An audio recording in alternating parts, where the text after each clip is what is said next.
The Strings Seminar aims to enhance young musicians' skills while also providing a venue for creative expression.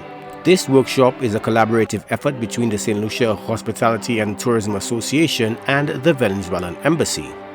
Commencing on Tuesday, the seminar is set to conclude on April 24th with a graduation ceremony and special performance at the National Cultural Center.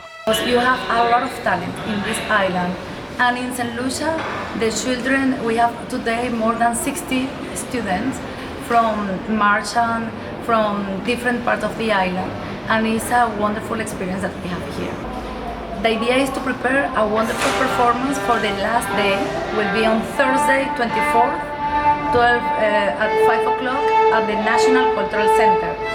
And also we wanted to invite the choir teachers, the choir students, because this team wanted to create an orchestra and choir together with, it's a new experience that we wanted to do in St. Lucia with your musicians, the musicians from St. Lucia and Venezuela. This marks the third installment of the musical workshop. I am so proud and I'm so happy to receive a lot of support from the Minister of Education, the Minister of Tourism, and also the Slhta, who are supporting particularly this during this workshop in Castro Comprehensive Secondary School with different snacks and the transportation.